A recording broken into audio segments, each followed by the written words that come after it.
Good morning, everyone. We're about to begin. Can I please request you to put your phones off or turn them on silent?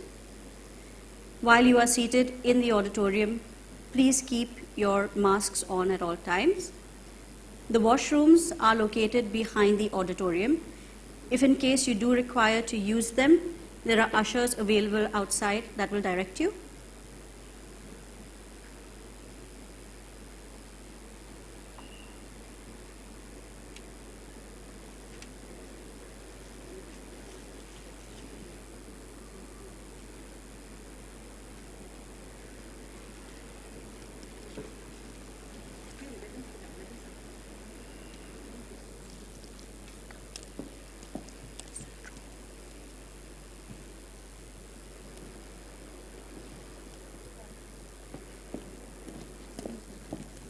Let them sit down first and then I'll tell you when to start.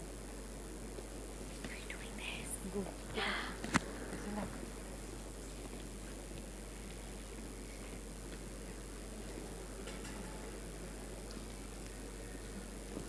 Omkar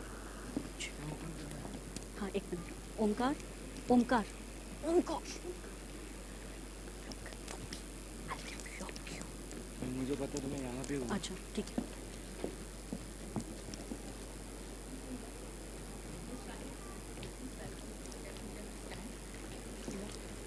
mic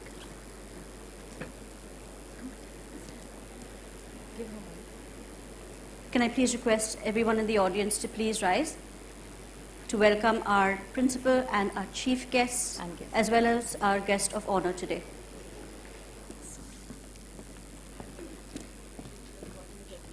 Just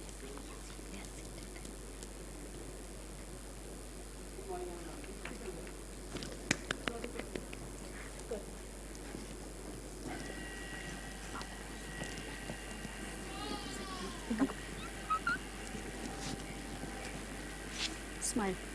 Smile, everyone. Omkar. Omkar. Omkar.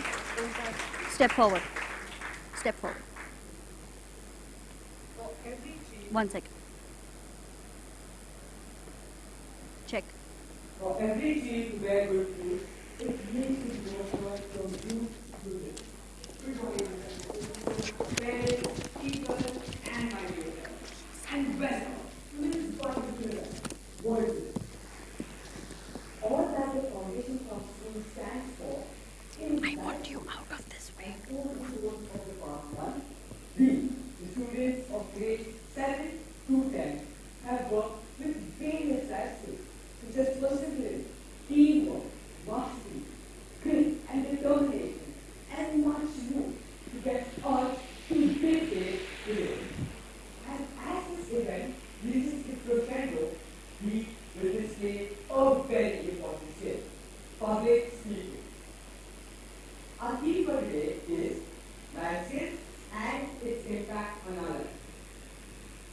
Please join me in welcoming our chief guest for today, Mr. Prajot Naikar, and his wife, Mrs. Prajot Naikar, Mrs. Naikar, and our guest of honor, Mr. Prakash Perez.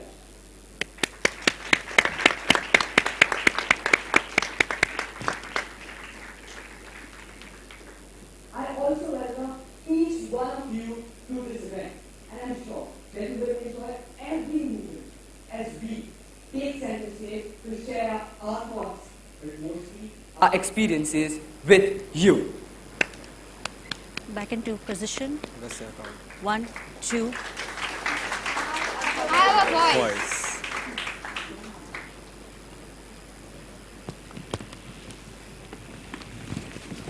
Let's walk smartly off this position.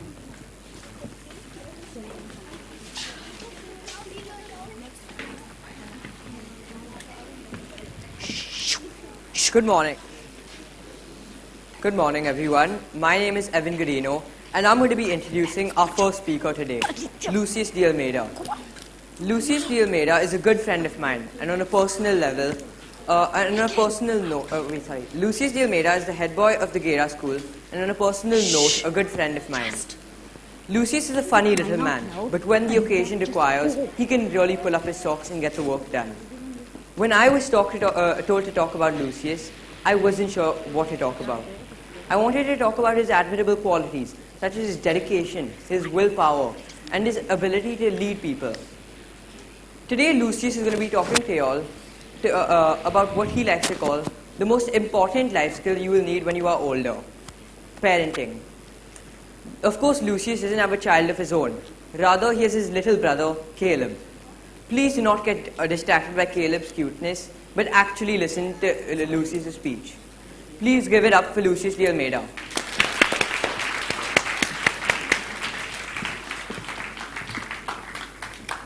Good morning. When we think of life skills, the most conventional ones like communication and leadership come to our mind. However, we often overlook this one important life skill that most of us might need in the future and even now. It's a life skill that not only consists of other life skills, it's a life skill that can pass on other life skills. It's nurturing as a parent. Of course, I'm nothing of a parent myself, but on April 23, 2020, amid the pandemic, my brother was born. And this gave me an opportunity to witness every single second of his growing up. Say hello, everyone.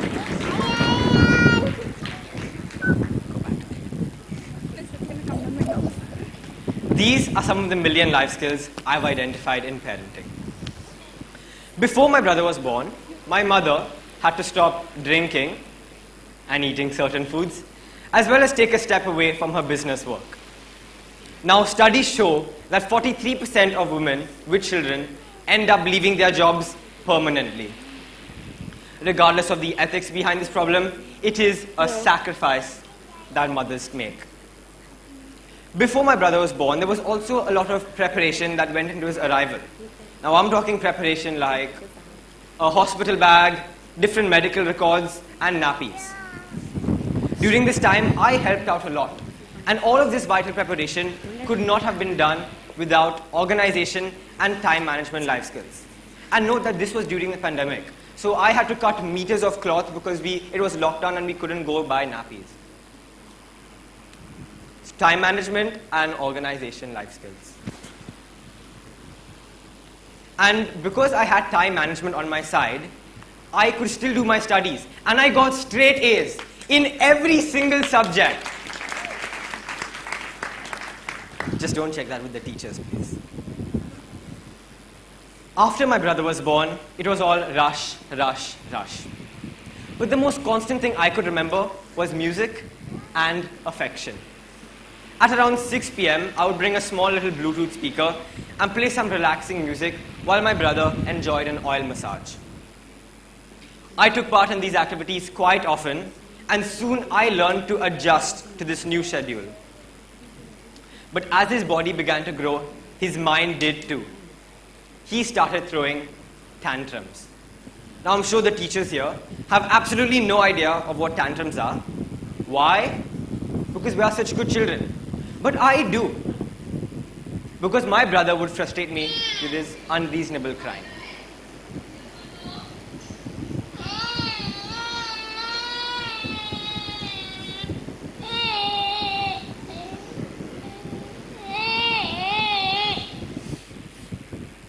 But the key to dealing with this was patience. It was all just a stage of his growing up. And soon, he started walking and expressing himself in a way that wasn't an assault to my eardrums. The next, coming to the more recent times, I'll be talking about communication and listening life skills. Communication is one of the most important aspects in all aspects of life. It's the most important life skill. And listening is necessary in understanding the way a child behaves. While I don't use swear words, I could use nasty sentences like, "Shut up, idiot," sometimes. And it took my brother no time to learn some of these words. But I realized that children need a child-friendly and motivational environment, and communicating with them is very important. Moving on to self-control. When I'm in my youth and I'm pumping with adrenaline and energy, it's hard not to pull a Will Smith on my brother. And he just stares back at me like Chris Rock with his cheeky smile. It's important to understand that humans' instincts are to react with these kind of incidences with a reflex, especially when it's unknowingly done, like pulling my hair. And you can't do this with a child. And it's important to have this kind of self-control to give them that child-friendly and motivational environment they need. I'd like to conclude by saying all of these life skills are very important in giving a child, empowering a child with the love and happiness that they deserve, and making them better people of tomorrow. You have supposed to tell them after video, right? So then why you asking me? Thank you so much. Go, run. Hello, good morning. Thank you, Lucius, for the amazing speech, and hope to one day be a good parent based on all the things I learned from you. Good morning, my name is Jasneel. Today, I'll be introducing my great friend Ian. But first, I'd like to say a few words about myself. 2 weeks ago, we were given the opportunity to write a speech on life skills, and I wrote about communication, the skill I'm using right now in front of everyone here. So, everyone knows the basic life skills, right? For example, resilience and teamwork. But instead, we will be listening to Ian share his thoughts on his life skill, gratitude. Put your hands together and welcome him.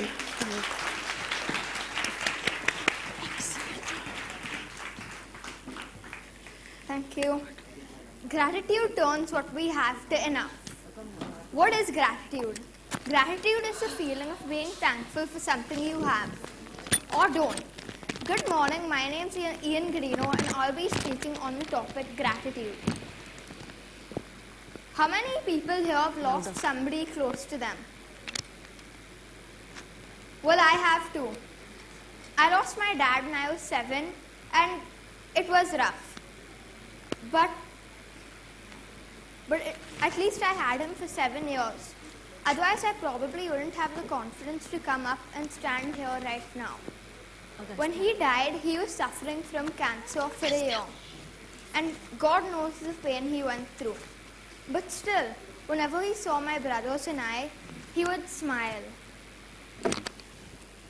And he also taught me gratitude because even when he was in the worst of situations, on a hospital bed, even if you did a small thing like bringing him food, you would always get a thank you.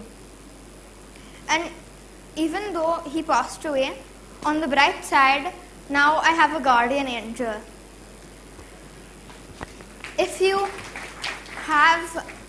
Even when my dad died, immediately my mom said, do you want to go to Tara's house or Vivek's house? And the same night I stayed with my cousins. That's the type of support systems some people don't get even when they are in a very bad situation. And I'm super grateful for it. You can't be grateful while in loss because the saying goes, every dark cloud has a silver lining. You just need to find it. If you lose a dog, you may think time to time, oh damn, I wish I never got this dog so I didn't have to go through all of this pain. But trust me, it changes you. And I got a dog to help me through my hard times too.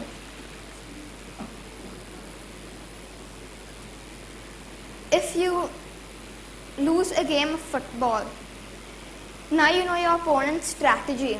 You can build a counter towards it, and now you have the drive to work harder and beat them.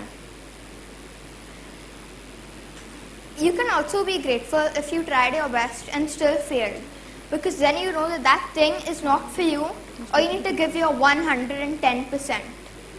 Just 2 weeks back, my mom was showing me my Google memories. She wanted me to see the ones from a year back, but I scrolled to 5. This was the photo. And with a look of sadness on her face, she said, oh, I'm sorry, I didn't want to show you that because I didn't want to make you sad. Because I was smiling. I was smiling, just like in the picture, because it was a happy memory, which I remembered. And I'm glad I did. I'm going to end with a quote. Don't frown for they are gone. Rejoice for they have lived. Thank you. Come. Is that right? Oh my God, it got tears in my eyes. Oh, hi. You didn't see anything. Thank you, Ian, for that wonderful speech. Anyways, good morning, everyone. I am Hayden D'Souza, and I will be introducing the next speaker. I've always wanted to be a boxer, but I lack the skill to build up to that level. But oh man, after this next speaker, I feel I can achieve all my goals. This next speaker has lots of qualities and can convince people really easily, really easily. Please give a round of applause for the one and only Zara Bajaj.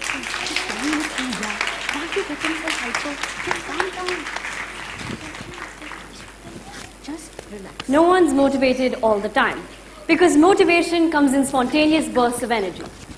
Good morning, I am Zara Bajaj, and today I will be talking about a very important life skill called discipline. The problem with motivation is that it can be used as an excuse daily. Let me give you an example. I won't take the dog out because I'm too unmotivated. I won't cook today because I'm too unmotivated. I won't work out today because I'm too unmotivated. Ring a bell? If we use motivation as an excuse daily, how are we supposed to get anything done in a stable, organized manner? How can we reach our goals? The answer is, you can't rely on motivation to get the job done. As I previously mentioned, motivation comes in spontaneous bursts of energy, but discipline doesn't. Your name is? Simone Kinkre. Discipline is one of the most important life skills and is a constant, unlike motivation. That brings me to my next question. What do you think successful people do to achieve their goals? Yes? Interesting. Anyone else? Give it a go. Yes. Yes. Anyone else? Yes. Yes, lovely answers. Thank you so much for your participation. But they get up every morning and they work themselves to the bone for hours on end. It could be anything, like becoming the CEO of your own company or a competitive athlete. But I can assure you, none of them were motivated for all those long hours of non-stop work. A lot of us aren't disciplined. I'm pretty sure most of us go home and kick up our feet and watch a movie or read a book and procrastinate doing that piece of homework until the last possible second. Don't get me wrong, downtime is completely essential. But wouldn't it feel better if we discipline ourselves to finish that piece of homework as soon as we get home? I know it is strenuous to build up discipline, but when you really have no motivation to do that one chore, no matter how big or small it is, just push yourself and do it, because I promise you, you'll feel so much more relieved and accomplished after it's over. A lot of you must be wondering, how did I build up my discipline? Well, it started a good 6 years ago when I had to go for a tennis class that my parents forced me to attend, and I didn't want to go because I was too unmotivated. So I told my mom that. After the lecture, she said the wisest words I've ever heard. Zara, when you enroll in something, give it your all and don't rely on motivation. Ever since then, I built up my discipline, and now I'm here talking about it to all of you. I have a goal that requires a lot of discipline to actually achieve. I have been given the opportunity to participate in a Kung Fu tournament in a couple of months, and I have to train regularly to even make the cut. As someone who didn't really struggle with discipline, I was finding it difficult to train the amount needed. I would have to get up in the morning and go for that run at 5 a.m., but I wouldn't do it. I'd have to come back home, I have to punch and elbow and kick, but I wouldn't be able to do it. This continued for a couple of weeks, and I lost so much progress during those weeks. But then, one day, I saw the light. I realized that I was relying on motivation, not my discipline. The next morning, I got up and I went for that run. I came back home and I punched and I elbowed and I kicked. I felt absolutely exceptional after it was over because I disciplined myself to do what I had to do. And if anyone can do it, so can you. So when you get home, I want you to do that one piece of homework that one chore, stop procrastinating, stop relying on your motivation, and start relying on your discipline. Because when I get home, I'm going to do everything I need to achieve my goal. Now, to end off with a quote said by John C. Maxwell, motivation gets you going, but discipline keeps you growing. Thank you. I am Zara Bajaj, and I have a voice. Woo! Yes.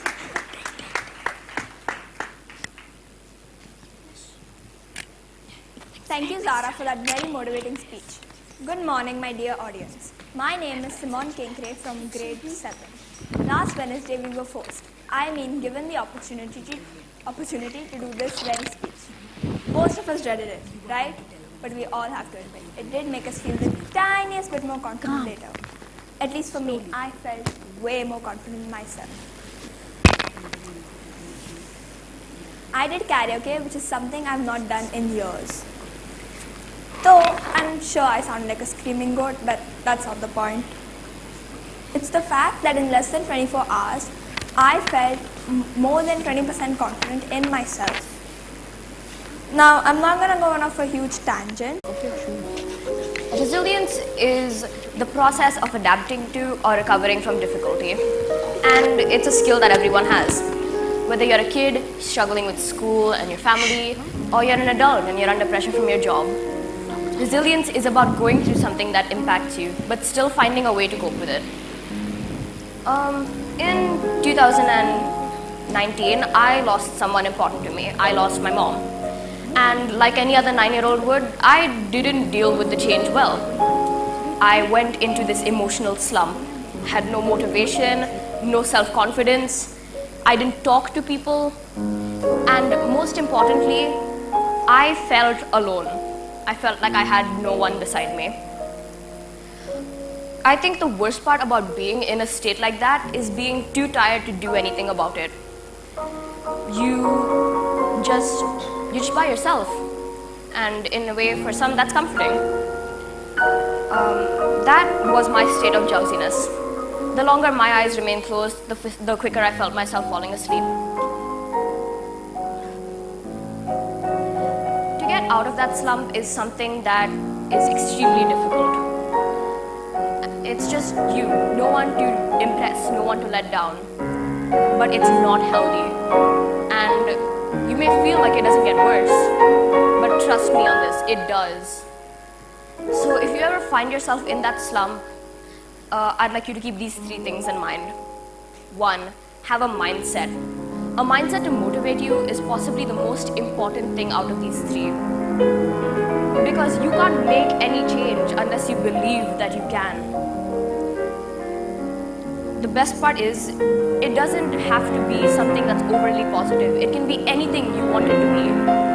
I motivate myself by comparing myself to other people. If someone's more productive than me, I'm losing the game. And if I'm more productive than someone, I'm winning. And I love winning. Number 2 is the effort. To put effort into something is mandatory. How are you supposed to make change if you don't work to get it? That speech that was due, the presentation that you have to make, art projects, chores, homework. You can't sit around and wait for an opportunity to fall into your lap. And the third one is getting help. While writing these points down, I hesitated with this one. Because of a show of hands, how many of you actually go get help when you need it? That's not many of you, right? And that just goes to show how much getting help is frowned upon. Being resilient, you're expected to do this by yourself. It's you and you alone. But that doesn't work. To oversimplify it, your mind is like Jenga. It's all fun and games stacking it up to see how high it can get. But that one wrong move can trigger everything. I think back to the time where I felt vulnerable a lot, where I felt alone. And I'm kind of shocked to see how far I've come. Because I've used me not having motivation, me being in that slump as an excuse for everything. But now, every day I get up in the morning and I work towards the change I want to see. To end with my speech, I'd like to leave you with a quote by me. Everyone has thoughts of improving themselves, but you're the only one who has the power to make those thoughts a reality. My name is Anushka Pereira and I have a voice. Thank you.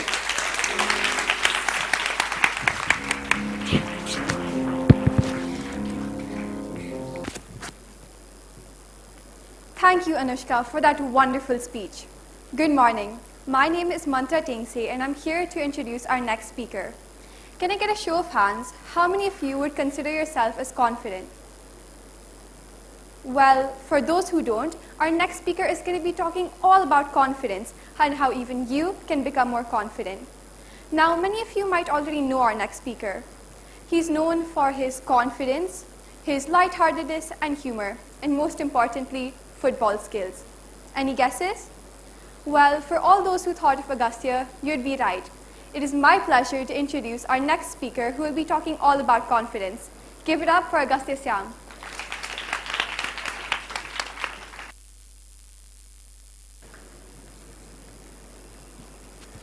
When I came here to audition for this role, I asked all my peers that were present a question. When I say the words confidence or confident, who comes to mind? Someone said, my parents. Good answer. Someone else, whose name starts with K and ends with Eth, said Vladimir Putin. We're not going to talk about that, it's fine. And then Parisha, where's Parisha? Somewhere off stage.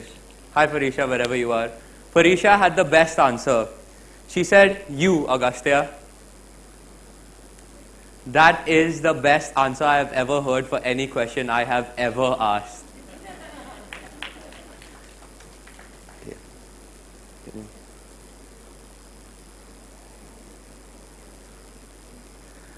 I was a very smiley kid, as you can see. I had an amazing first few years of my life. As children, everything seems hunky-dory. The reality of the situation that you are in does not strike you when you're that young. And it may not be a very good situation that you find yourself in. My situation and my circumstances were hard, and they were diminishing my confidence.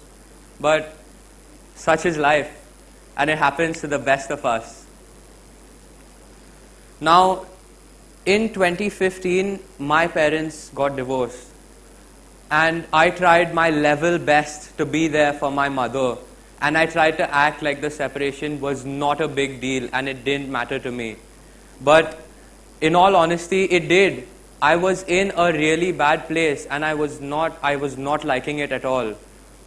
I was turning into this newer, worse version of Agastya that I did not like very much. Around that point in time, I realized something. Everything passes, be it good or be it bad. It will pass. Now, all through my life, there has been one constant: rap. Ever since I was a kid, I have absolutely loved rap. When I was younger, it was just whatever rapper was popular at the time. But now, as I have grown up, I've expanded my taste. I listen to everyone from Tupac to Mobb Deep to Dutch Valley. If you know a rapper, I probably listen to his music. Right now though, I want to talk about one particular rapper, Rick Ross. I was and still am in awe of him. He is a dominant physical presence. He is 6 feet tall, almost my height. He's thick set, and to add to his presence, he's always wearing an expensive, flashy, colorful outfit that people like you and me would think 1,000 times before wearing and then probably still not wear. I would see his social media videos and I would see how sure he was of himself. I would admire his confident tone and his demeanor. I wanted to be like him. So like any other kid would, I began copying him. There was me at 11 years old, walking around with a fake swagger in my step and a big ego for absolutely no reason, me thinking I was being confident because I was copying someone else. It didn't feel good. I was exhibiting confidence that I did not really feel, and I wanted to feel that confidence. I wanted to actually feel the confidence that I was showing everyone else. And then someone, I think it was my mom, hi mama. My mom said, Agastya, you are being confident like Rick Ross. Why don't you be confident like you? Be confident like Agastya. That's when I realized I dropped the act. I stopped copying him. I started doing things that I thought would increase my confidence. I did that one thing that I was scared of doing. I spoke to that one person that I was scared of going up to and talking to. All of that was increasing my confidence, and I actually felt good. I was feeling confident about myself, and I liked it. What I'm trying to tell you is, don't copy anyone. Be like you. Because at the end of the day, you are the only person like you in this world. There is no one else like you. I need you to embrace that.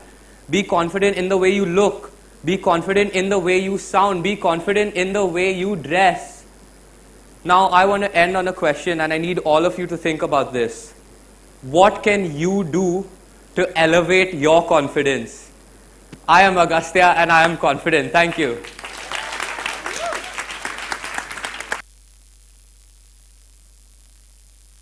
Dear Diary, today I feel low, really low. I got really overwhelmed with my emotions during classes and even shed a few tears. I can't wait to go home and do something I enjoy. Oh, I didn't see you there. My name is Nida, and I'm one of the hosts for the morning. Have you ever wondered who you really are? Well, today Megan Poe from grade 8 is here to talk about self-understanding. This is a topic that is rarely ever spoken about, but deserves equal if not more importance. Megan has worked really hard to be here on stage today, so let's welcome her with a big round of applause.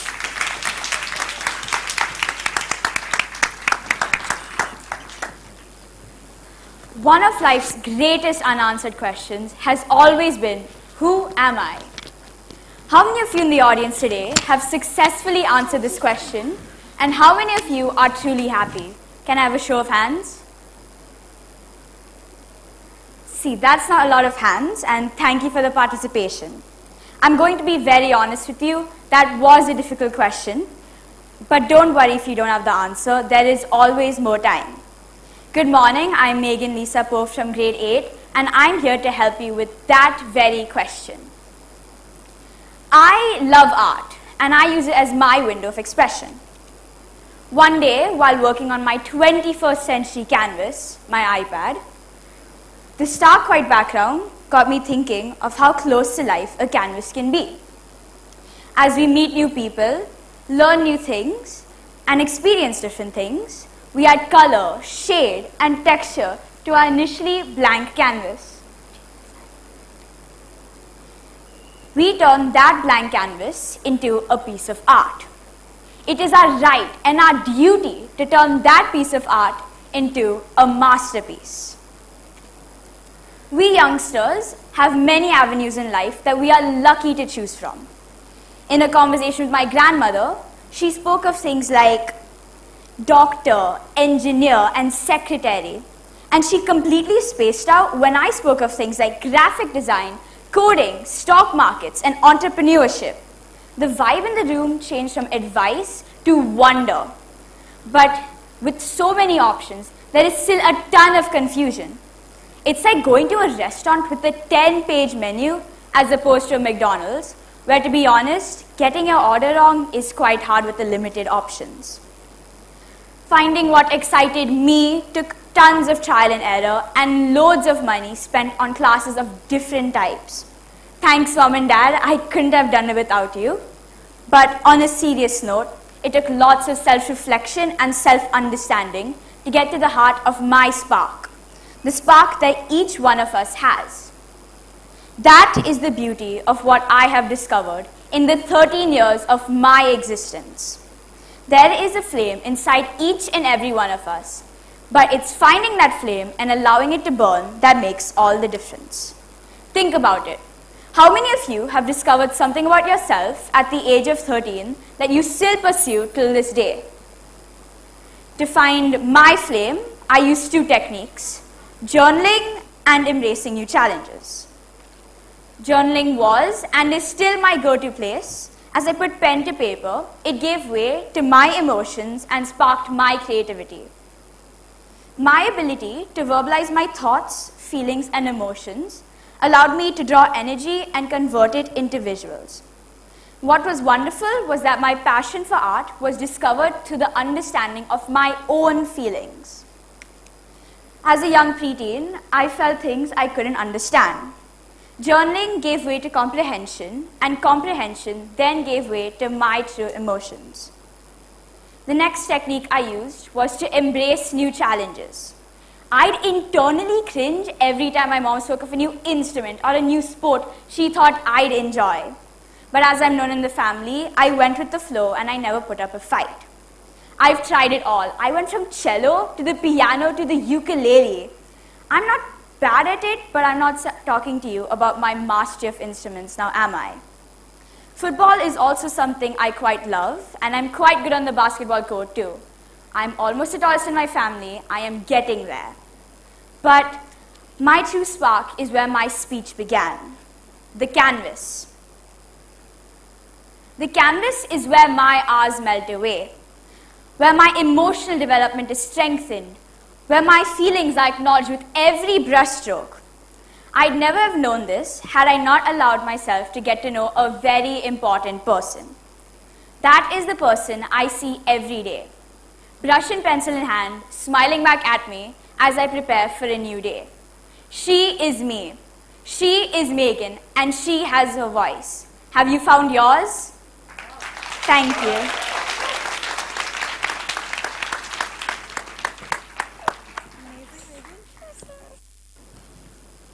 That was an amazing speech by Megan. I hope that we have all understood ourselves better now. Good morning, teachers, parents, and students. I am Zoya Briganza of grade 7, and I would like to thank everyone here today for coming and listening to my peers speak. Did you know it takes less than a second to create a first impression? Mark Black once said, "Sometimes the most productive thing you can do is relax."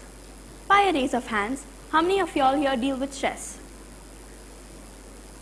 I can see a lot of hands up. What do you stress about and how do you deal with it? Our next speaker will talk more about this topic. Please welcome to the stage Alithia Paris.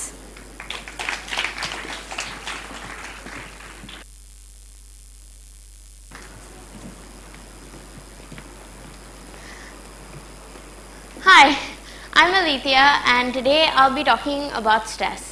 Now, I'm sure most of you must be thinking, oh my god, I've heard this lecture 1,000 times before, you need to take breaks, yada yada. But how many of you actually take that advice? That's what I thought. Now, stress comes from different sources.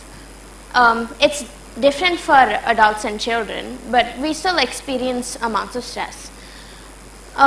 For adults, it could be from work, maybe have a bill to pay, taxes to pay, errands to run, work to work.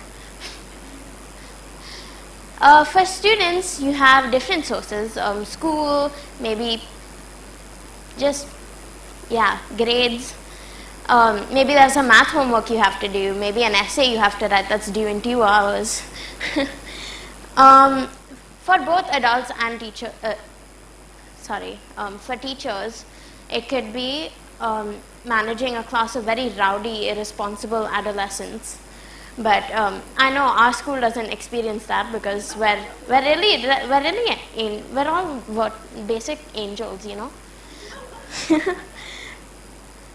For both adults and kids, there's fitting in.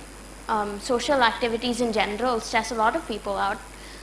Thoughts like, will they like me, or am I doing okay, am I speaking well, am I annoying, constantly plague my mind. Like me right now, I am extremely stressed. I'm terrified. I was put in front of a bunch of adults, very intelligent ones at that, and I was told to teach them something. But what really matters is how you deal with this stress. Most of us will look to relieve it. will do hobbies.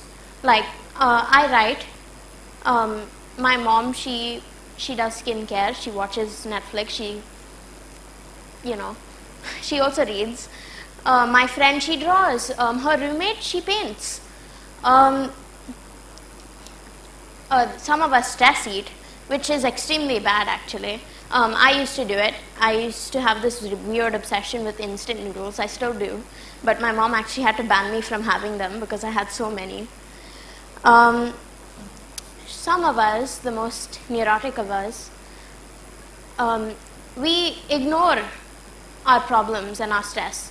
And it's extremely unhealthy because it just invites procrastination and it's super unhealthy.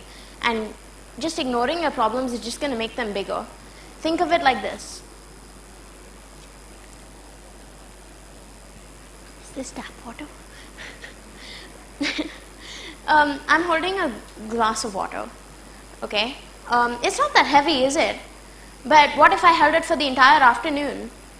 It's definitely going to take a toll on my hand, right? Stress is just like that. It may not be that big, but just merely holding it with you for a certain amount of time is going to take a strain on you. So in conclusion to that, take care of yourself, take breaks. Don't take extra long breaks because that's just procrastinating, but take even breaks. Do the things you love, hobbies, anything.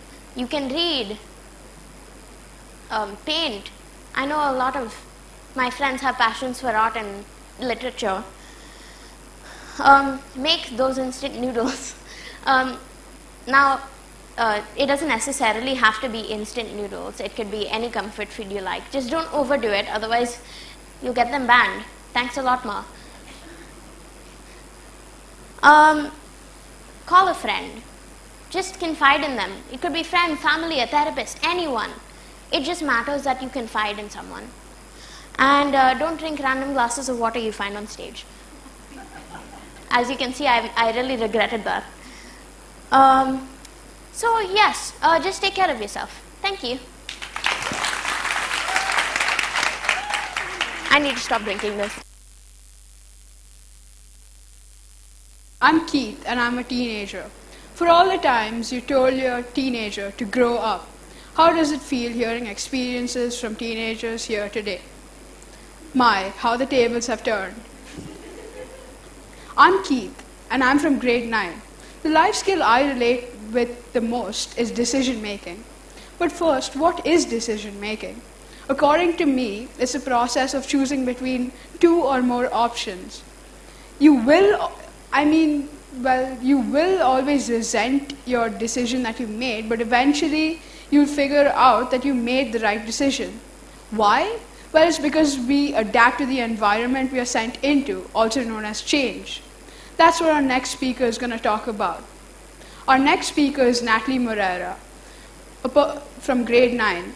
She's born with the gift to talk a lot, and that's why we call her the chatterbox in grade 9. Thank you, and welcoming onto the stage, Natalie.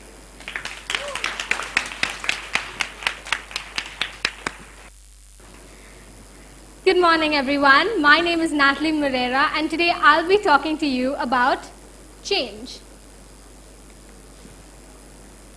Okay. According to the dictionary, change is an act or process through which something becomes different. It's also replacing a thing with another that can be newer or better. Well, I have something to add to that. I think that change is inevitable. How many of you have experienced change in your lives? I see a lot of hands up, but I also see a lot down. And for all of you, I have something to say. We all experience change. It'll come to us sooner or later. And a lot of times it can be difficult to accept and adapt to the changes that life throws at us. Let me tell you something about myself. In late 2019, I lost my dad. And it was difficult. I was very close to him, and I miss him very much. And then COVID happened, and it hit everybody like an oncoming train. Then I moved from Dubai to Goa, which was another big change. They're two very different places. It was like a domino effect of changes, just one after another after another. And at first, I won't lie, I was very unhappy with the situation. I didn't want to do anything. I experienced loss. COVID happened, and now I had to leave the country, and I had to leave all of my friends. I didn't want to. Everyone deals with changes differently. My brother and I went through the exact same thing at the exact same time, but we had very different experiences because he's 8 and I'm 15. I'm not going to say that my brother didn't have any friends, but his relationships just weren't as deep and meaningful as mine. I'd been with my friends for nearly 8 years, whereas he'd only been with his for 6 months because we went online so quickly.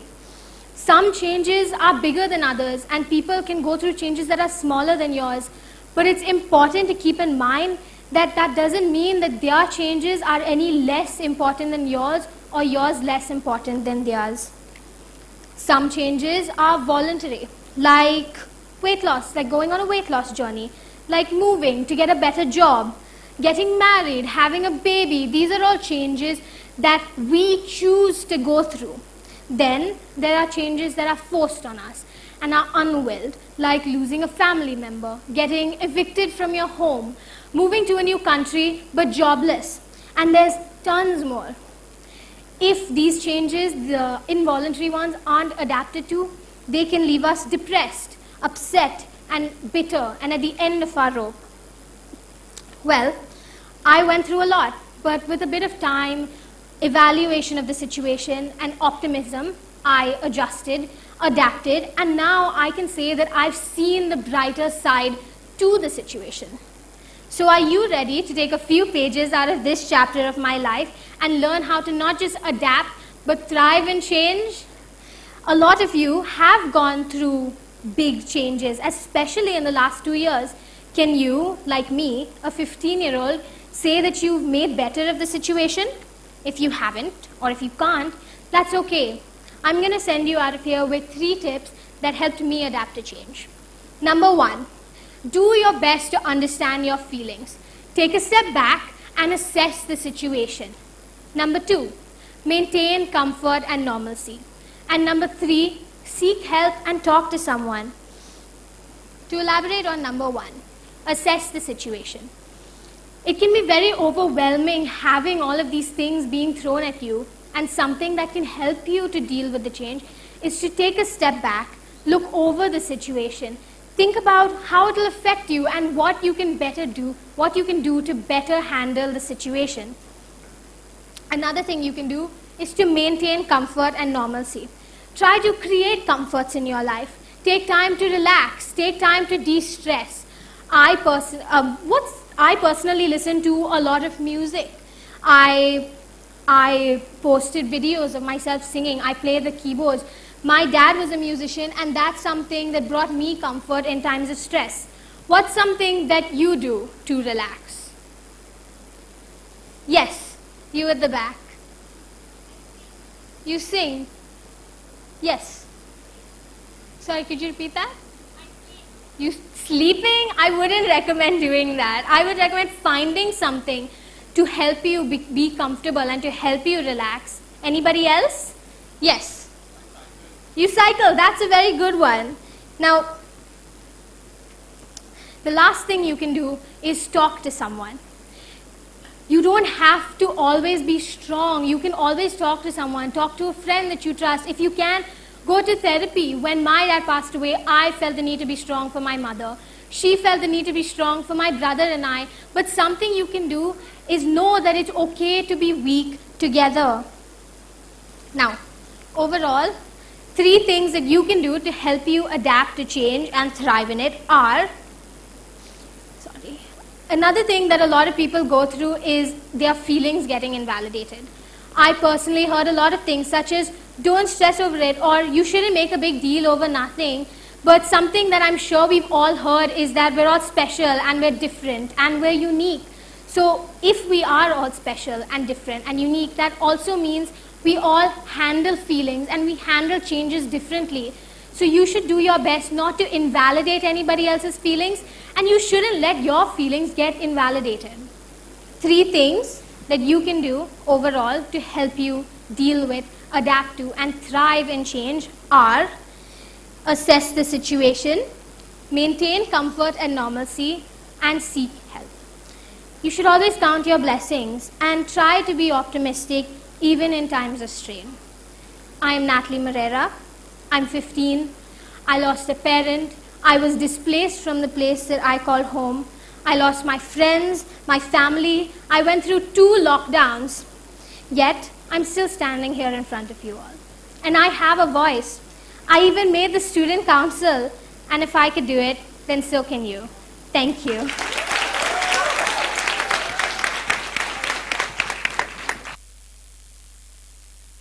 I can't do this. Oh, hi everyone. Good morning. My name is Kaya, and the next speaker is going to be talking about anxiety. When I was auditioning for Voices, I spoke about organization and time management. Now, these skills are connected to what the next speaker is going to talk about. Let me ask you a question. How many of you feel anxious sometimes? That's a lot of hands. Okay. I also feel anxious, and there's always this little voice in my head making me rethink and overthink every single thing that I do. But not to worry, because our next speaker, Sia, is going to help you silence that voice and bounce back. So, without any further ado, let's welcome Sia from grade 8 with anxiety.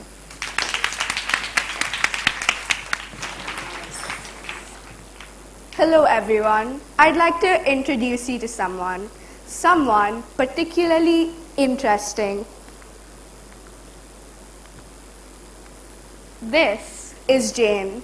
Well, you can clearly see that she has some issues. Her hair is strategically placed over her eyes, not letting her see forward, not letting her look at from new perspectives, and dissuading her from finding solutions. Who is she? Well, she is this character in my head that I created. She's the one that magnifies my fear. Jane represents my anxiety.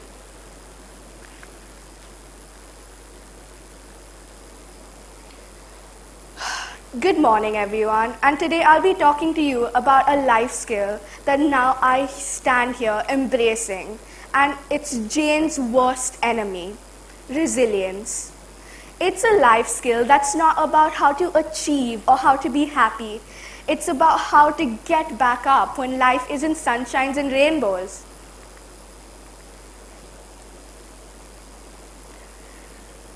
Everyone needs to be resilient to get out of their problems. And I bet everyone in this crowd has gone through some or other problems and has gotten out of it. You must have noticed that my host bounced a ball. That signifies that you can always bounce back up after you hit the ground. It's on those days when the heart doesn't sing on its own, but you have to sing anyway. A lot of people deal with anxiety, and it took me almost 7 months to learn how to deal with it. And Jane was constantly on my mind, spewing these lies, making me believe them. A small thing like a friend not texting me would make me swim in a pool of worst-case scenarios and believe them. I was drowning, Jane pushing me down, until one day I hit rock bottom. It got to a really bad point where I thought, why don't I seek help? How many of you here in the crowd have gone or are going for therapy? That's quite a few hands. Well, I do go for therapy, and there's so much stigma around it. But it helps you get better. It helped me get better, and I'm not ashamed for going for it. When I started therapy, I realized it wasn't just a vent session. I was very surprised. You actually had to take the initiative and get better. I learned many beautiful things from it. For example, guys, guess what? Anxiety is actually just a thought. It's like a conspiracy theory made by Jane herself, and she is making you believe it with no proof. We also need to start balancing our thoughts. For example, if a friend hasn't texted me today, I wouldn't immediately think that they hate me. Maybe they were just busy. And I also dealt with a lot of these overwhelming situations, these panic attacks. They really interfered with my life. But usually these panic attacks happen when you're either thinking of something from the past or the future with your own created scenarios and worries. So it's really important to come into the present moment through your senses. If this ever happens to you, I want you to name 5 things you can see, 4 things you can touch, 3 things you can hear, 2 things you can smell, and 1 thing you can taste. Understanding how your mind and body work during these overwhelming situations can really help you get better. Don't let the panic attacks control you. Don't let Jane control you. You control it. You get better. Look around you at all your peers, all the familiar faces. We're all going through some ups and downs in life. But I bet you we all can get out of it because we are strong and we can always get back up. And I'm going to be honest, Jane is still there right now in my head, and I do cave into her lies sometimes. But I'm not going to let them control me anymore because after all, it's just a thought and I can get back up. Thank you. I'm Sia Karmali and I have a voice.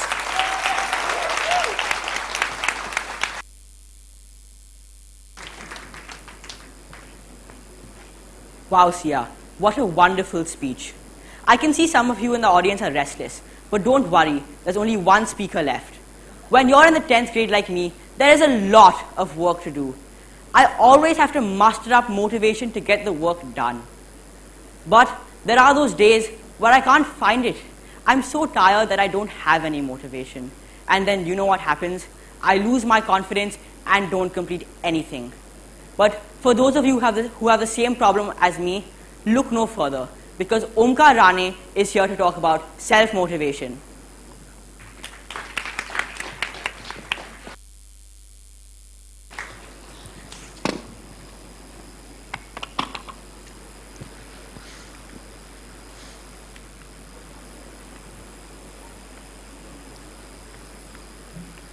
Let me tell you an astonishing fact. Everybody is talking about how our mobile phones emit radiations which can be harmful for us, right? What you may not have known is that all bodies emit radiation. This remote, this shirt, and even me. Before you walk away from me, calm down. The radiations I'm talking about are heat radiations, which are not harmful. The point I'm trying to make here is that our brain tends to believe in everything it hears and sees. That was just me, someone you have not even known previously. Imagine the impact when you, the most familiar person, tell yourself something. Good morning everyone, I am Omkar Rane and today I want to talk about one of the most important life skills not often discussed. That is self-motivation, especially through self-talk. Imagine this. This is your brain. This is another guy, your clone. That tiny guy is the deciding factor. All self-assertions or even demotivation is conducted by his listening to self-conversations consciously made. Moreover, I have experienced this myself. At the age of 12 years, I loved skating, and I still do. After attending a 15-day skating course, my coach told me that I was ready to go for a state-level skating competition. At the start line, I told myself that I could not do this. The fact that I was facing notably more experienced skaters did not help it either. Although, as I reached the finish line, I whizzed past everyone. I had just won! Okay, none of that happened. I didn't win the race. I fell down on my face. Thrice. That justifies this. But seriously now, if I had entered with a positive mindset, I would have at least enjoyed the race, even while going slow. After that incident, I was not able to find an opportunity to skate again because of some reason or the other, and I haven't skated since. Conversely, at 13 years, I attempted a mathematics Olympiad. This time around, my father told me that I could focus lesser on getting the highest marks. He said that I had at least learned something important. Although as I was walking towards the venue, my mother said that I had to believe in myself. She said that all I had to do was give my best. So my brain started believing in me too. I sat there and looked at myself and I talked to me. I could do this. This was not as hard as it seemed. I was positive about my work and adamant about giving my best. And even though this time around I was considerably inadequately prepared, I still managed to come first in my city. That is the power of self-motivation.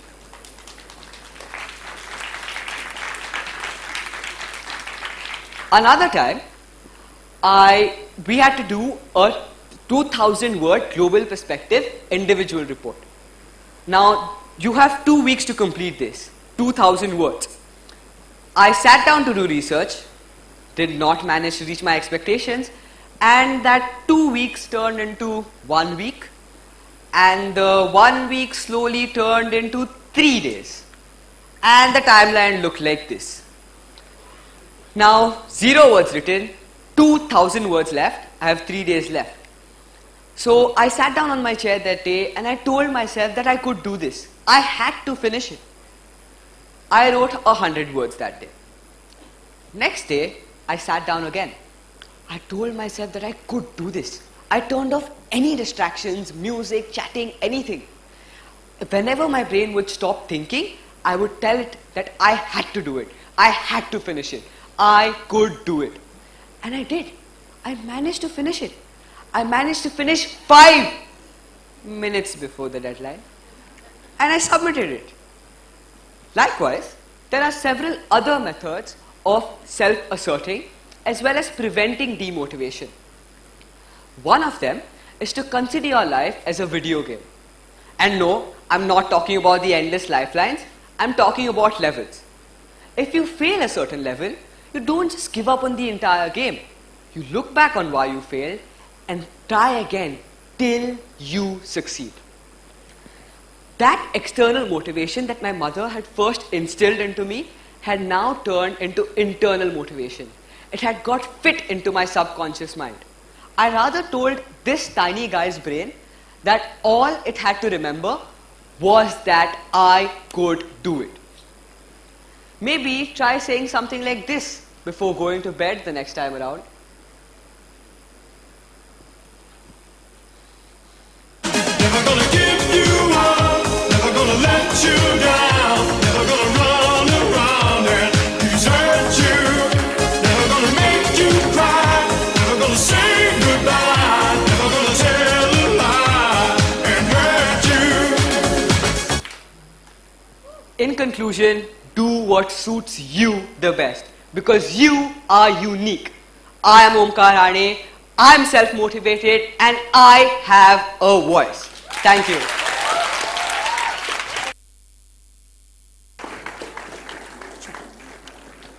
Check. Check. Check. Check. I think our speakers need another huge round of applause. I would like to call upon all our speakers back on stage, please.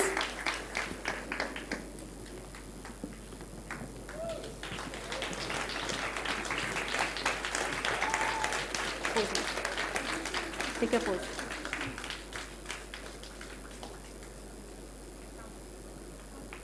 Count. I have a voice.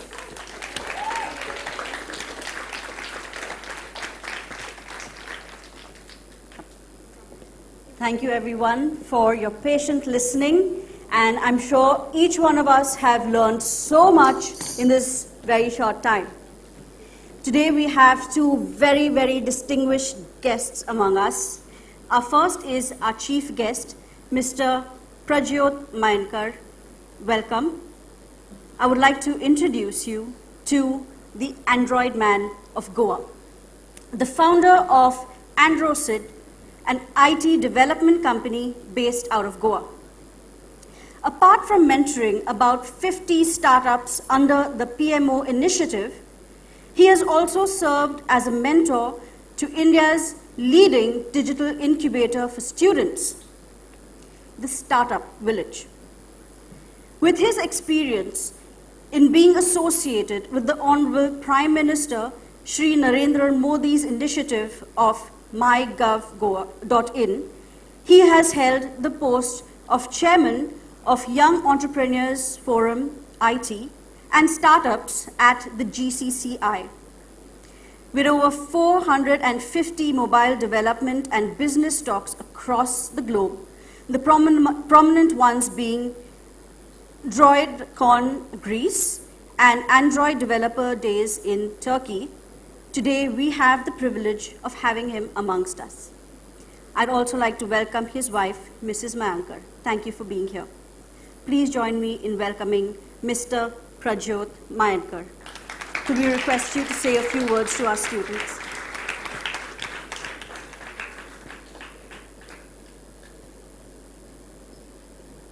Sir, can we request you to say a few words?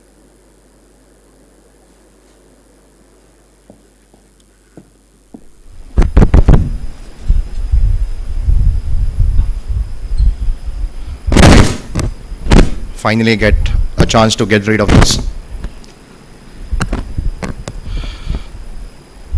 Thank you to the management for inviting me here. It's wonderful. While I was walking into the school, I saw a lot of animated students, right, wishing, and I was really confused whether I'm seeing this as real or real. And then I got an opportunity to sit here, and for a moment I closed my eyes. And I would like to really point this out is I didn't feel the class 8, 9 or 10 or whatever the kids were talking, to be honest. I really felt by the close of my eyes for a couple of seconds even, I could sense the maturity, the hard work they have put, and I think they deserve a round of applause for this. Is because at this age to be on the stage amongst parents, students or adults, as they said, is a bit challenge. I wasn't of that caliber when I was probably in younger ages. Like the students told about stories, while I was sitting there, I probably thought I should tell a couple of stories as well. Let me just roll back and the trailer, all the kids they mentioned, right? When the topics were flagged, for a moment I thought that, okay, confidence, motivation, sounds very similar to our lives, isn't it? But I think there's one differentiating factor that we as speaker or someone being on the stage needs to learn, and that's what they can carry all their life, is they were candid with their storytelling experience. My experience being on the stage always tells me, and I keep learning this, is you need to be on the stage sharing your experiences. You go with the intention of teaching someone, it never works out, because there's one factor that drives the entire communication, is the listener. You might be prepared for the entire lecture you want to deliver the next day, but if you do not have a listener the other side, it's not going to be possible, no matter what number of experience of years you have behind you as a speaker.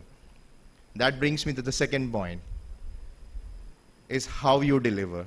I think all of you did fabulous work in delivering things, because catching an attraction of someone sitting there, probably 3 times your age or 4 times your age, is impossible. And that's one of the highlight points that I really found to be sitting there.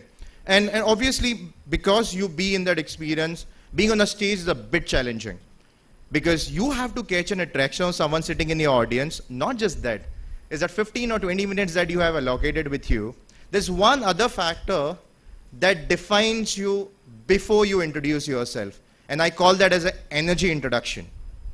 Your energy introduces you before anyone else introduces you. It's the way how the kids said good morning to me. It's the way how I was, and I call this a term called as onboarding. My onboarding experience, right from the entrance of this school to be sitting over here, was a seamless storytelling experience.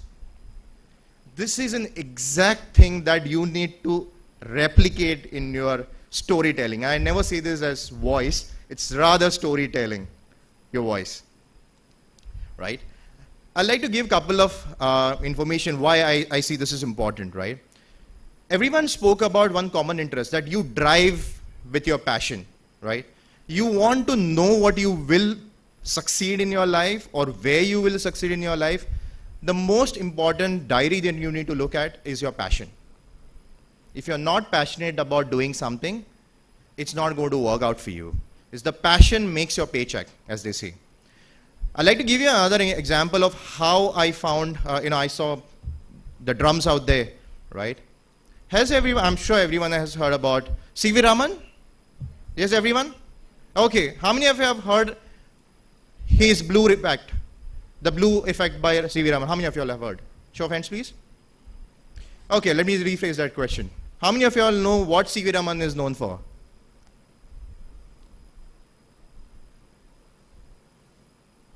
Anyone? Has everyone heard about Raman effect? Right? Now, someone who is so eminent about and known for Raman effect is also known for an excellent work in musical instruments. Now, we all know him who has done extensive research in science. The same person has done amazing work in musical instruments. And I'm talking about an instrument in South India which is very popular called as mridang. Essentially, if I have to rephrase how mridang looks, it's nothing but a combination of a tabla. But it's only instrument, or one of the very few instruments, that actually produces overtones, harmonium overtones. Now the concept there is, if you want to read up about this, there's a nice paper which he has written in 1920. Now that is what most of the students talked about, how someone who is really passionate about something can do so many creative work. I saw great examples about painting, someone has story experiences, right? And to that, one of the most important segment is knowledge. A lot of time people give the input, they share their experiences. It's always great to go back and write about their experiences. A lot of them spoke about journaling as well. I'm a big fan of journaling. Right? One of the questions you need to really write, am I happy today? The most important thing, if you are happy the previous day, the next day is going to be super awesome. Right? And that is what you need to ask yourself. Am I happy doing what I'm doing, and am I happy today? And I think these two questions really define what you are. The kids obviously will not understand the meaning of this at this point, but I'm very happy if they understand this, because most of the time we always go into a sine wave. We have our lows and ups and downs wherever we go, right? The most important factor that I really feel what compiles us together to go ahead is knowledge. I'm sure that the practice or the hard work they must have put to be on the stage would have been tremendous. I'm sure that they must have taken few hours or probably days to be on stage. And to raise your voice, there are two segments to it. One is the pre-preparation and post-preparation, which is very important. Whenever I deliver a talk, I always make sure that the post-preparation is to retrospect on how you have fared. Ask your friends, ask the people in the audience what I could have improved. And I say this is because there are too many motivational speeches online, too many courses online about making money fast, too many about how you should get up early in the morning at 5 o'clock and all that saga which is going on. And I really like one of the person on the stage who mentioned be yourself. The beautiful quote I think there is to just retain the composure of your body, your physical posture, your mental strength. It's very important, right? And what remains with you is knowledge. What you read is what you output, right? And I give this input to most of the conferences where I speak at is read, right? Whether it is make it simple for yourself, make it very important for yourself to read, spend some time in reading, because I think we are living in the age of digital distraction. We tend to see mobile phones a lot, the Instagrams, the Facebooks a lot, and I don't feel that's right, to be honest. I think you need to have a zone in your life where you have a timeout. So before sleep, wherever comfortable for yourself, have a time block for yourself, 90 minutes, 120 minutes. Put off, and it does make an impact. I was a person who never ever gave off my phone. But today it feels great that I'm talking to all of you without my phones near around, and I'm not even checking it. I think it really helps. I'll give you a simple example, which is I think why knowledge is important. There's this story of shopper knowledge, right? Whenever a speaker goes on to the podium to actually speak, there is an experience. All of you displayed a great experience there. There's this nice story. I don't know what is the truth behind that, but there's this Nobel Prize winner, a physicist known as Max Planck, 1920. He won the Nobel Prize in around 1918. So he used to go around giving lectures around Germany at that time. So 1920, one of the years. The chauffeur used to drive him around. So obviously the chauffeur knew, what he could deliver in Munich. So this time they were in Munich. So one of those days, chauffeur asked him, boss, you give the same lectures everywhere, right? Let me try something different. Let me go on the stage and deliver on your behalf. He said, fine.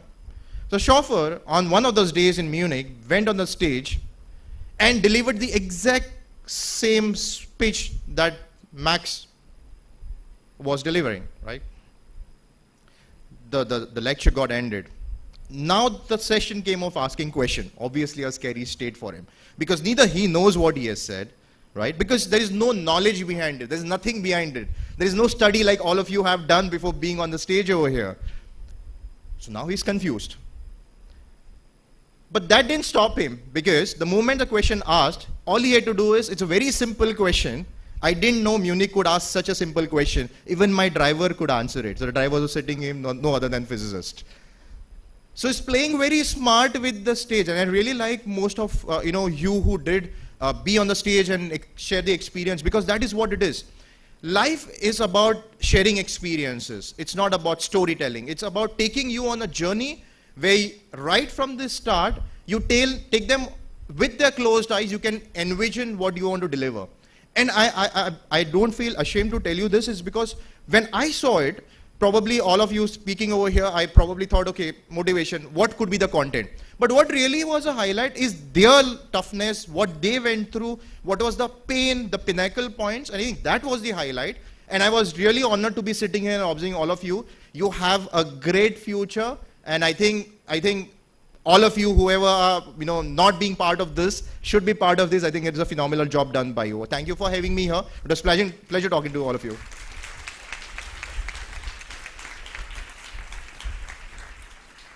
Thank you so much, Mr. Mayankar, for that. Now, a few months ago, we've just got out of this very comfortable situation that we were pushed into. Anybody remembers what that was? Yes? Pardon? Online school. Yes, absolutely. And with it, us adults had a lot of struggle when it came to the COVID situation. There were a lot of heroes that popped up, and one such hero is also sitting here with us today. Our guest of honor, Mr. Prakash Pereira. If you are heading to any supermarket, the big ones, will probably be heading towards Delfino's.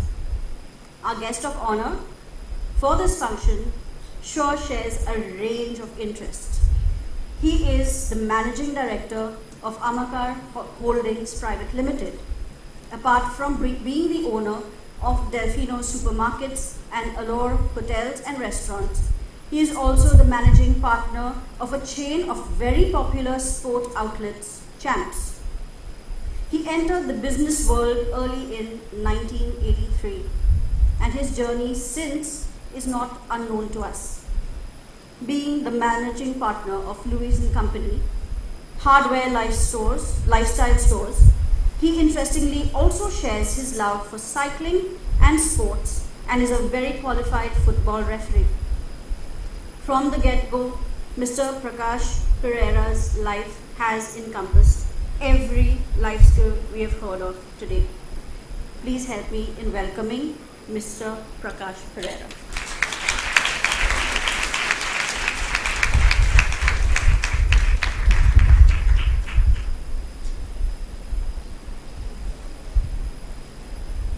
Sir, can I request you to say a few words?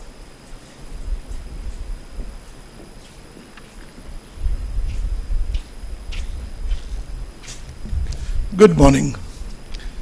I'm Prakash Pereira, as the children introduce themselves. It was actually indeed a pleasure, as Mr. Mayankar pointed out, to listen to these young minds, teenagers, speak with such passion. And hence, some of them, or most of them, expressed the experience of life. I think I would like to share my experience of life. I had heard a couple of them saying they lost one of their parents. One said their parents got divorced and things like that. I must share that I lost my parents too at the age of 12, both my parents. And I wasn't alone. We are 10 siblings. My eldest brother was 16. I have a sister in between my elder brother and me, who was 14, and I was 12. And the youngest was 8 months old when I both lost my parents. When my parents were living, I'm saying this to you all not to get discouraged. When my parents were living, we were one of the wealthy families of a very beautiful island called Gera. We owned cars, we owned lots of things. And I lost my mom in 1972, and my father couldn't bear 10 minor children without their mother. As such, he started drinking a lot. By then, my father had a partnership, one Oberoi from Delhi. They were manufacturing compass boxes. And when my mom died, he couldn't bear attention, so he started drinking a lot and left the whole business with this partner, signing blank check, hypothecating my mother's gold, doing everything possible. And in early 70 or late 72, that man just hooked away with all the wealth we had. And that's the day my father stopped drinking and he died. So we were 10 children without parents and bankrupt. Of course, we had few properties here and there. Nothing could be done because the inventory took 12 years to complete. Bankruptcy, parentless, millionaire relations, nobody comes to your rescue. It's only your good friends and close people that help you out. Except for one uncle of mine who was in Kuwait, helped us a lot. I'm saying this because don't get discouraged.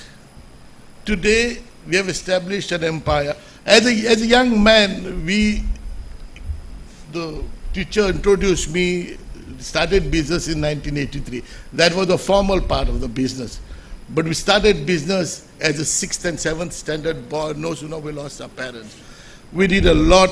I would take a whole day if I need to speak about it, but I won't speak about it. My formal business came in 1983. Even as a student, that's why my qualification is absolutely negligible. I'm not even a graduate. I'm not even an undergraduate because I was trying to do my engineering, and engineering compels you for compulsory attendance, which I couldn't attend, so I had to give up my engineering in 3rd semester. As I did a road, my father also was a civil contractor, believe me or not, I completed a road in a village called Korji of 5,35,000 rupees as a student without having a naya paisa in my pocket. And it takes courage and vision to do that. You know, it is absolutely passion. You will say, how can you do a government job? Because I did a government job on somebody else's license, because there's one contractor called birthday and all, but we managed to complete the job and we did it. Today I have a 30 retail outlets all over Goa called Champs and Lewis and Company and Delfino's, 2 hotels and restaurants. We're doing quite well. We're doing so well, and we are 6 brothers together in everything that we do. And we started a company when we were minors. You know, don't tell you, people were still studying. My youngest brother, as I told you, was 8 months old when I lost my mom, and 1.5-year-old when I lost my dad.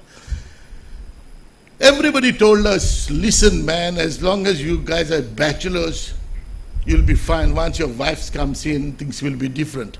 But believe me, if you believe in yourself, everybody believes in you. And that is what happened. We are 6 brothers. My youngest brother is married for last 13 years now, and we are all together, and we are fantastic brothers. I'll be lying if I say we don't fight. Of course we fight.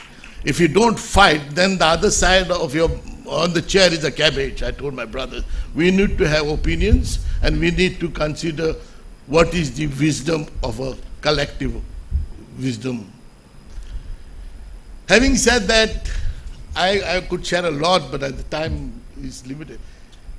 Your children spoke, or students, teenagers spoke so much about motivation, discipline, resilience. One aspect that I would like you all to keep in mind is your conscience. Conscience is very important. In life, whatever you do with your clean conscience, work hard and achieve in life. Never go after money. Money is a byproduct of your achievements. Please remember this carefully. Second thing you remember is that your satisfaction and pleasure starts with a problem. That's my belief. If you don't have a problem, you don't have a solution. And if you don't have a solution, you don't have a satisfaction. Greater the problem, more difficult the solution, but greater the satisfaction. Keep up. I must compliment the teachers to having such wonderful students on stage and talking so well. I must say this, I am a product of Our Lady of Diwar High School in Diwar, and no more than that. And I owe it all to that school, although I am not an academically qualified man. And one teacher called Sir Thomas from Kerala played a big role in my guidance, because I was in 6th and 7th, and I thought I was the king. My brother had already gone to Kuwait by 79, you know what I'm telling you? And I was a king, but that teacher, he's still living, I still respect him, because he taught me in 5th standard and he knew how clever I was. But when I came into 7th, when I lost my parents, I thought, oh, I have a freedom. Till that particular moment that teacher Thomas came, held my ear, I still feel the pain, and said, I know how good you are. You are under my conscience. And that is his conscience made me who I am today. Thank you so much for giving me this opportunity, and cheers to everybody.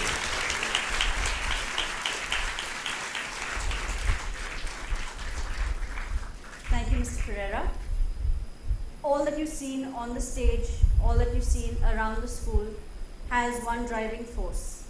That force is not on the pink of health today, but I would still request Mr. Joseph to please come up and say just a few words.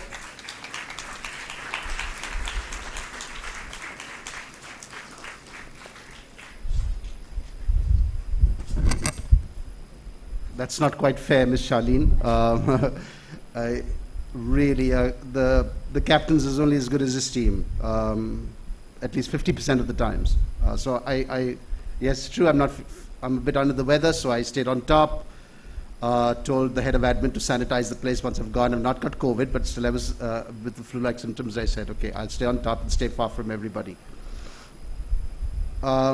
it's one of the finest programs that I've seen in the short history. If I take 2 years out of lockdown and just 2 years in operation, it's really one of the most wonderful, heartwarming programs that we've all been privileged to see.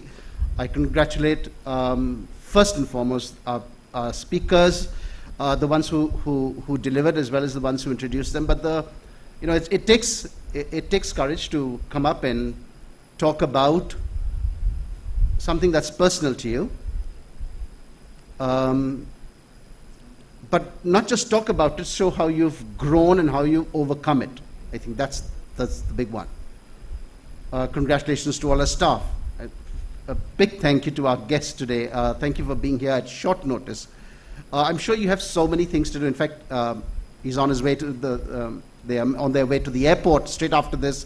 They have a flight to catch, but he still made time. Both of them made time to come here, and we are really honored to have both of you here with us today. I'm not going to add my story. You've heard enough. I think you need to dwell on those stories and the stories that you heard today from our two speakers. What I will say is, when we were small and we had cinema halls like, with front row seats and then balcony seats, you watch the angry young man, say, Amitabh Bachchan come, Diwar, all the picture Diwar, and all the other Kalia, and he with his fists he would right all the wrongs, and people would go in and throw money on stage and clap. For 3 hours, they were insulated from the reality of their own existence.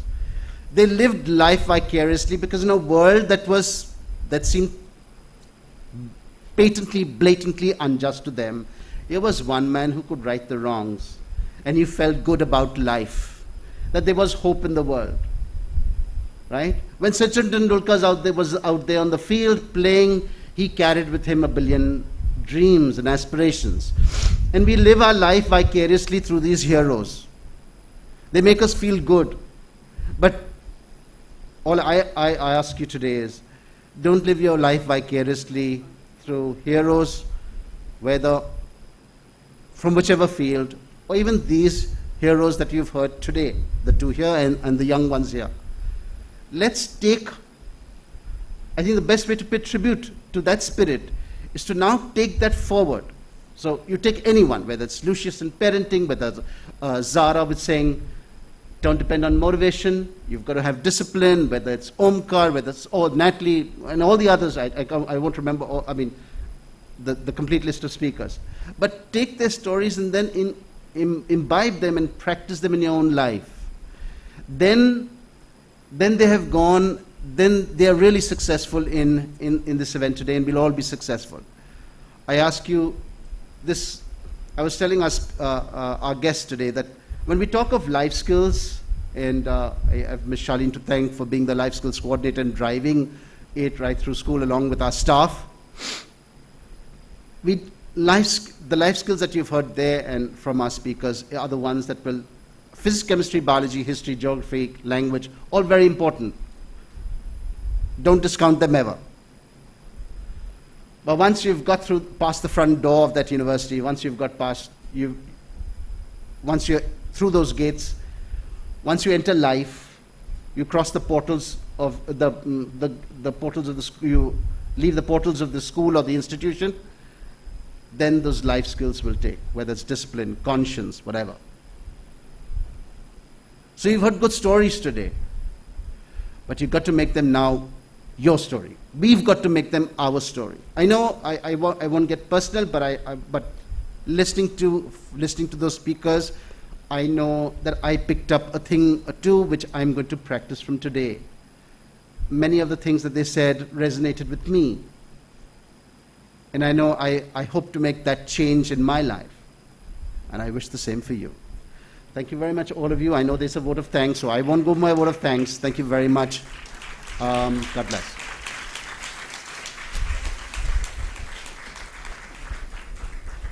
Now it's audience participation time. And I need all of you to use those muscles, because now's your time to clap as loud as you can. Not yet. We have a load of people that we need to thank today, so please bear with me. I hope I get to each one of them. First, we'd definitely like to thank our chief guests and guest of honor, Mr. Mayankar and Mr. Pereira. Please keep the applause coming. Of course, our principal, Mr. Joseph. We'd love to thank Miss Jessica, who has been all around the place, our lead communication, who has put this entire event together. A big round of applause to our events coordinator, Ms. Hetal. Our coordinators for all the continuing support, always, all our teachers who have bared with us every time we pull the students out of the class. Yes, we will try to make it up to you. There are 3 teachers who help with the training of the students, Ms. Aditi, Ms. Lizelle, Mr. Jurish. We'd like to thank Ms. Joanne for putting together the entire PowerPoint presentation.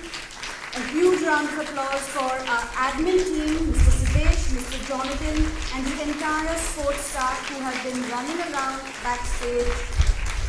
All our students, our speakers, a huge round of applause to them.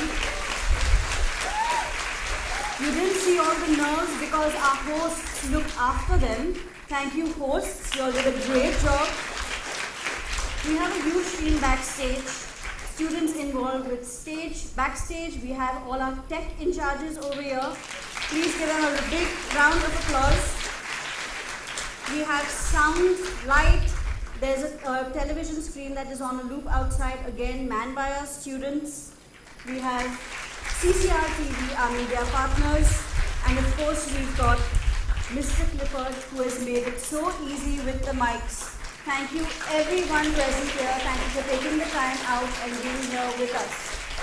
Another huge round of applause for our speakers. Can we thank Ms. Charlie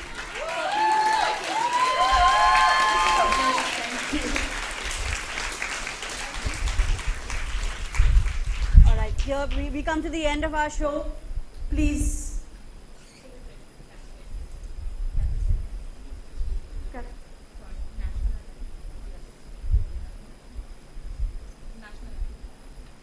Can we please have you rise to the national anthem?